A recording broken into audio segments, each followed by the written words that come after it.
আসসালামু আলাইকুম রহমতুল্লাহ। প্রিয় দর্শক, আপনারা সকলে কেমন আছেন? আশা করি ভালো আছেন। দেশ কিংবা প্রবাসে থাকা সকল ব্যাংক গ্রাহকদের জন্য এটি একটি মহা গুরুত্বপূর্ণ নিউজ। কারণ সম্মিলিত 5 ব্যাংকের গ্রাহকদের টাকা ফেরত পাওয়া নিয়ে আরও সংশয় থেকে গেল। পুরনো মালিকদের কাছে ব্যাংক ফেরানো কেন?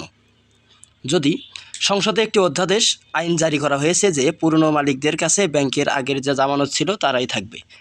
আসুন বিস্তারিত জেনে নেই।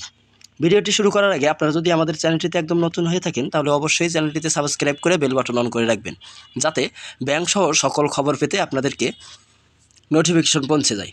আপনাদের একটি লাইক, কমেন্ট, শেয়ারের মাধ্যমে আমাদেরকে নিত্য নতুন সব নিউজ উপস্থাপন করতে উৎসাহ যোগায়। বিএনপি সরকার একীভূত 5 ব্যাংকের মালিকানা আবার পুরনো মালিকদের কাছে ফিরিয়ে দেওয়ার সুযোগ রেখে আইন তৈরি করছে। এটা একটা ঐতিহাসিক ভুল সিদ্ধান্ত বলে বিবেচিত হবে।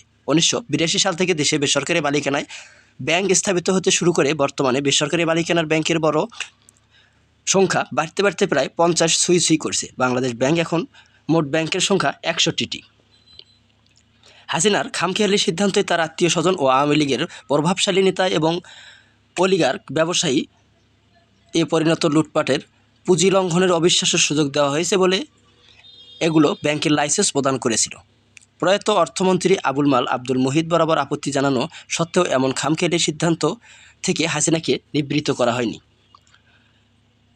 বাংলাদেশের 55 বছরে যেসব ব্যবসায়ী শিল্পপতি ধনবান হয়েছেন তাদের একটা বড় অংশ কোনো না কোনো ব্যাংকের মালিকানা বা পরিচালনা। তারা নিজেদের ব্যাংক থেকে খুব শীঘ্রই ঋণ নিতে না পারলেও একে অন্যের ব্যাংক থেকে দেদার ঋণ নিতে পারবেন।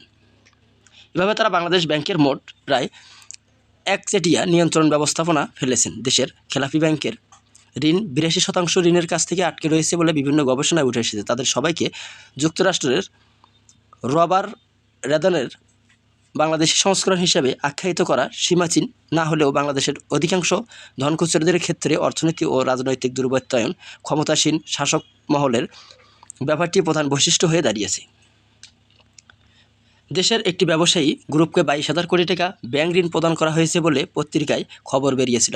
হাসিনার আমলে আরেকজন ব্যবসায়ী এস আলমকে দেশের 7টি ব্যাংকের উপর নিয়ন্ত্রণ ব্যবস্থাপনা দেওয়া হয়েছিল।